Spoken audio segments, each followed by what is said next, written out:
kita harus melalui proses-proses pendalaman materi, melalui proses-proses diskusi, melibatkan semua stakeholder, khususnya kepariwisataan, komisi terkait, agar supaya betul-betul produk hukum yang kita hasilkan nantinya output dan outcome-nya diharapkan dalam 20 tahun ke depan itu betul-betul bisa dirasakan oleh masyarakat dan betul-betul membawa dampak positif dunia kepariwisataan di Kabupaten Jombang.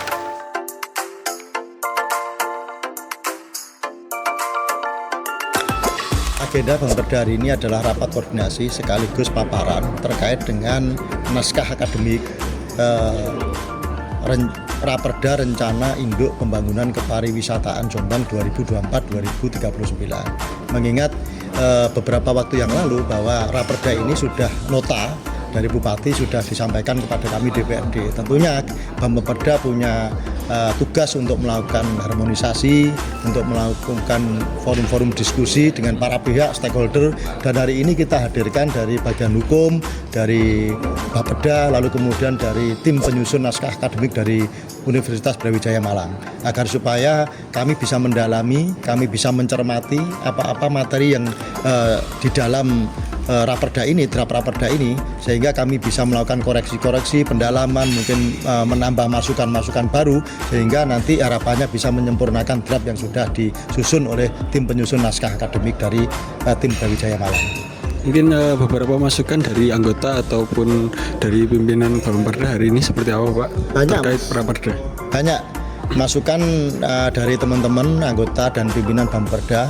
Ini semangatnya luar biasa, memang punya keinginan kuat, punya harapan yang kuat bahwa kita punya peta jalan yang jelas tentang pembangunan kepariwisataan di Jombang ke depan.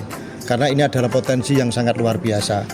Tentunya tadi juga banyak masukan, termasuk saya sampaikan sebagai pimpinan rapat dan ketua Bangperda bahwa kami kepingin bahwa rencana induk pembangunan kepariwisataan Jombang ini menampilkan keciri khasan Jombang, di mana Jombang ini sebagai kota santri, sebagai kota pluralisme. Kita juga punya tokoh besar pahlawan nasional seperti Mbah Hasyim Asyari, punya tokoh pluralisme seperti Gus Dur, sehingga nanti itu menjadi sebuah prasasti ataupun ikon untuk daerah Kabupaten Jombang, yang itu nanti dituangkan dalam sebuah monumen.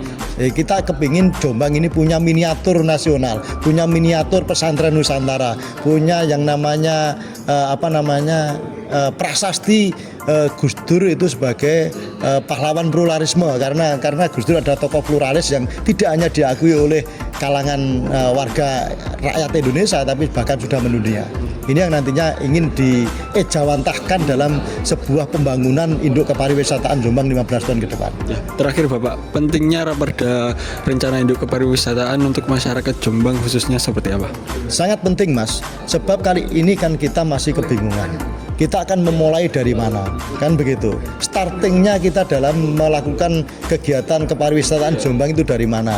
Kita sudah punya yang namanya Perda Penyelenggaraan Kepariwisataan, tapi rumah besarnya belum ada. Hari ini kita akan menentukan rumah besarnya, sehingga nanti akan kita ketahui startingnya dari mana, lalu puncaknya tujuan akhirnya itu kemana.